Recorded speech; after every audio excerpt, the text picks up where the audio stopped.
우리 하나님 말씀 같이 보겠습니다. 신약성경 마가복음 3장 20절 말씀부터 35절 말씀까지 우리 한 목소리로 같이 읽겠습니다. 집에 들어가시니 무리가 다시 모임으로 식사할 겨를도 없는지라 예수의 친족들이 듣고 그를 붙들러 나오니 이는 그가 미쳤다 하밀러라. 예루살렘에서 내려온 서기관들은 그가 바알세불이 집혔다 하며 또 귀신의 왕을 힘입어 귀신을 쫓아낸다 하니 예수께서 그들을 불러다가 비유로 말씀하시되 사탄이 어찌 사탄을 쫓아낼 수 있느냐. 또 만일 나라가 스스로 분쟁하면 그 나라가 설 수 없고 만일 집이 스스로 분쟁하면 그 집이 설 수 없고 만일 사탄이 자기를 거슬러 일어나 분쟁하면 설 수 없고 망하느니라. 사람이 먼저 강한 자를 결박하지 않고는 그 강한 자의 집에 들어가 세간을 강탈하지 못하리니 결박한 후에야 그 집을 강탈하리라. 내가 진실로 너희에게 이르노니 사람의 모든 죄와 모든 모독하는 일은 사하심을 얻되 누구든지 성령을 모독하는 자는 영원히 사하심을 얻지 못하고 영원한 죄가 되느니라 하시니 이는 그들이 말하기를 더러운 귀신이 들렸다 함이러라. 그때에 예수의 어머니와 동생들이 와서 밖에 서서 사람을 보내어 예수를 부르니 무리가 예수를 둘러 앉았다가 여짜오되 보소서 당신의 어머니와 동생들과 누이들이 밖에서 찾나이다. 대답하시되 누가 내 어머니이며 동생들이냐 하시고 둘러 앉은 자들을 보시며 이르시되 내 어머니와 내 동생들을 보라. 누구든지 하나님의 뜻대로 행하는 자가 내 형제요 자매요 어머니이니라. 아멘. 우리나라 속담에 이런 말이 있습니다. 사촌이 땅을 사면 배가 아프다라는 이야기가 있죠. 남이 잘 되는 것을 기뻐해 주지 않고 오히려 질투하고 시기하는 경우를 비유하는 말입니다. 세상은 이러한 시기로 가득 차 있습니다. 예수님 당시 종교 지도자들도 예수님을 시기했습니다. 시기의 대상이 되어 공격당할 때 예수님은 어떻게 대처하셨을까요? 예수님은 음식 먹을 겨를도 없이 매우 바쁘셨습니다. 많은 곳에서 복음을 전하셨고 가르치셨고 치유 사역을 계속하셨습니다. 하지만 항상 사역의 열매가 가득했던 것만은 아닙니다. 예수님에 대한 부정적인 소문이 들리기 시작했습니다. 그래서 그 소문을 들은 가족들이 예수님을 잡으러 오기도 했습니다. 열심히 사역했지만 생각지 못한 결과가 생길 수도 있습니다. 예수님의 그 뜻대로 말씀대로 최선을 다해서 충성했는데 돌아오는 것은 칭찬이 아니라 때로는 오해일 수도 있고 또 다른 사람들의 시기일 수도 있습니다. 이럴 때 우리는 가족과 종교 지도자들에게 비난과 오해를 받았던 주님을 기억하고 우리도 슬기롭게 잘 이겨내야 합니다.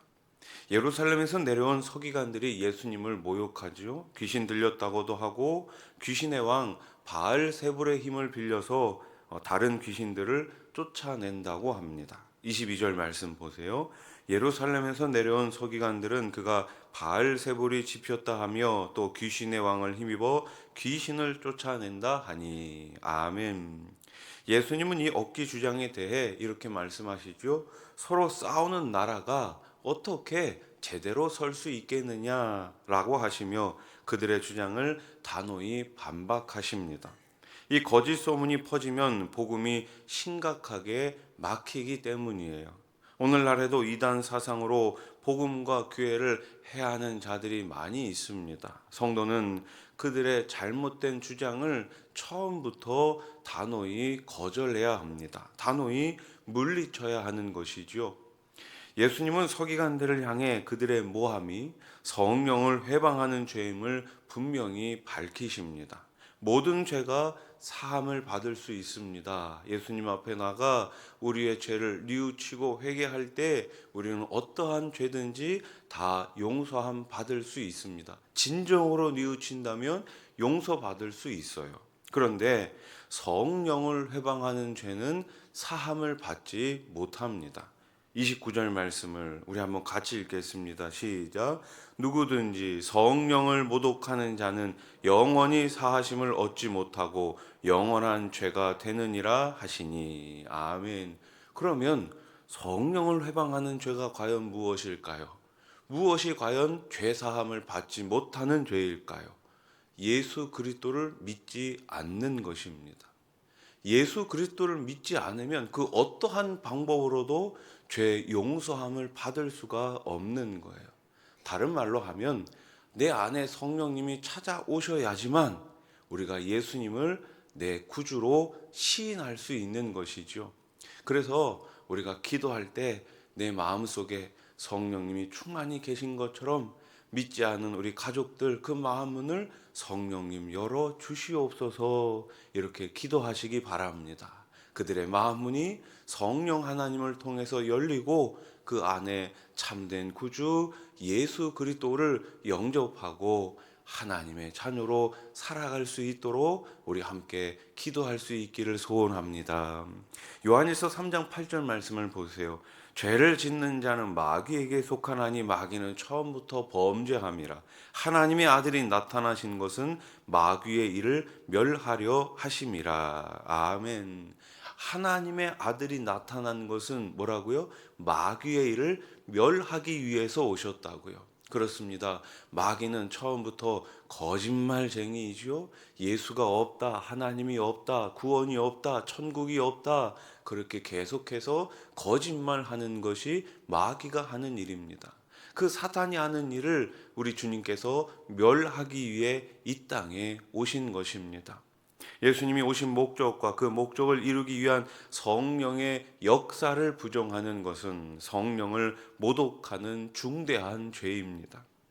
예수님이 사람들을 가르치시는 중에 가족들이 찾아오지요. 아직 예수님의 가족들은 뭐가 없어요? 예수님을 믿는, 예수님을 구주로 믿는 믿음이 없는 상태였어요.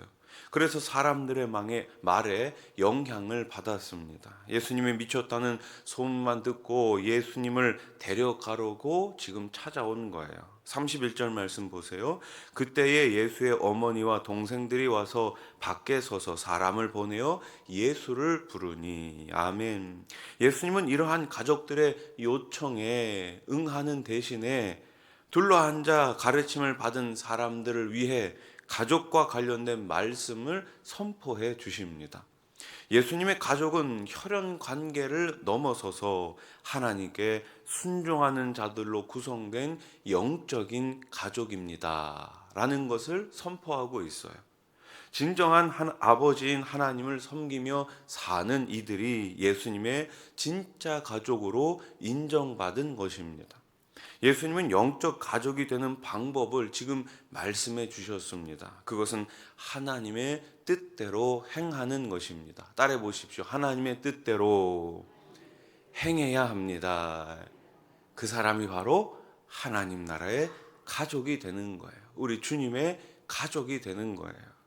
하나님의 뜻대로 행할 때 예수님의 가족이 될 수 있습니다. 35절 말씀 같이 읽겠습니다. 시작. 누구든지 하나님의 뜻대로 행하는 자가 내 형제요 자매요 어머니이니라. 아멘. 그래서 우리가 하나님을 아버지로 모시는 영적인 가족인 거예요.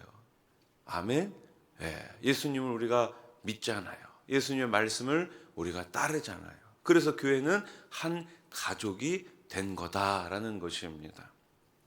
누구든지 하나님의 뜻대로 행하면 주님의 가족이 됩니다. 하나님의 뜻은 그의 아들 예수 그리스도를 영접하는 것입니다. 예수님을 영접하면 하나님의 자녀가 되죠. 요한복음 1장 12절 말씀. 영접하는 자 곧 그 이름을 믿는 자들에게는 하나님의 자녀가 되는 권세를 주셨으니. 아멘. 따라해 보십시오. 하나님의 자녀의 권세. 그렇습니다. 권세예요. 권세. 그냥 단순히 우리가 어느 공동체의 일원이 되는 수준이 아닙니다. 내가 얼마 이렇게 회비 내고 어떤 공동체에 참여하는 게 아니에요. 하나님 나라의 권세입니다. 권세. 힘이 있다라는 거예요. 능력이 있다라는 거예요. 여러분, 하나님 나라의 자녀로서, 하나님 나라의 한 가족으로서 우리 주님 주시는 그 능력을 힘있게 사용하시기 바랍니다. 그 능력이 무엇입니까? 우리 복음으로 사람을 살릴 수 있는 능력입니다. 그 능력이 무엇입니까? 기도하면 응답이 오는 능력입니다. 그 능력이 무엇입니까? 영원한 하나님 나라에 들어가는 능력입니다. 그 능력을 오늘도 기뻐하시고 오늘도 마음껏 사용하실 수 있기를 주님의 이름으로 축복합니다. 말씀을 정리합시다. 시기심은 마음의 평온을 파괴시킵니다. 구약시대의 이스라엘의 초대 왕이 누굽니까? 사울왕 아닙니까? 사울이 다윗을 시기했습니다. 그래서 사울은 일평생 다윗만 쫓아다니다가 하나님의 말씀을 제대로 지키지 못하고 왕으로서의 모든 것들을 누리지 못하고 하나님께 버림받게 되지 않았습니까? 그만큼 시기는 무서운 것입니다. 시기가 내 마음속에 찾아올 때 오히려 하나님 앞에 내 모든 것들을 그 감정까지도 내려놓고 다스려 달라고, 하나님의 평안을 나에게 더해 달라고 기도하시면서 주님의 자녀됨을 감사하며 그 능력을 힘입어 살아가시는 오늘 하루가 되시기를 우리 주님의 이름으로 축원합니다.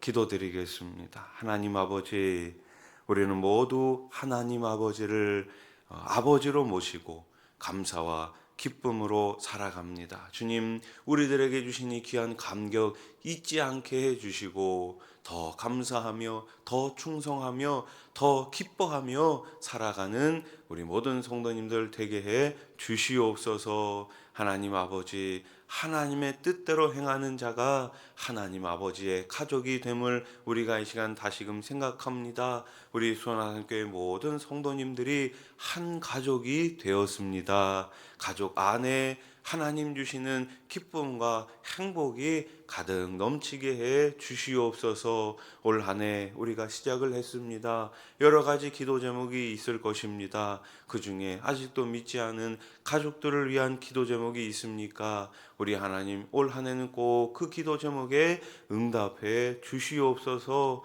그래서 우리 가정이 하나님만 섬기고 하나님만 예배하는 아름다운 가정, 거룩한 가정들이 다 되게 해 주시옵소서. 오늘 새벽에도 여러 가지 기도 제목을 가지고 주님 앞에 나왔습니다. 두 손 들어 기도할 때에 하늘문 넓게 여시고 30배, 60배, 100배로 우리 하나님 응답해 주시옵소서. 이번 주부터 겨울 성경학교 수련회가 시작이 됩니다. 우리 자녀들, 우리 다음 세대들을 기억하여 주셔서 하나님의 말씀대로 잘 자라게 해 주시고 주님 주시는 비전을 발견하게 해 주시옵소서. 캄보디아 단기 선교팀이 목요일날 이제 출발을 합니다. 오가는 길을 안전하게 지켜주시고 우리 청년들에게 선교의 비전, 영혼을 살리는 비전을 허락해 주시옵소서. 추운 겨울입니다. 이 나라 이 땅 긍휼히 여겨주시고 정직하게 일한 사람들이 대가를 받아 누리는 아름다운 나라가 되게 해 주시옵소서. 북한에서는 계속해서 전쟁의 위협을 가하고 있습니다. 우리 주님 복음으로 38선이 하루속히 무너지게 해 주시고 저 북녘 땅에 가서 마음껏 예수님 이름 부를 수 있는 날을 허락해 주시옵소서. 예수님의 이름으로 기도드립니다. 아멘.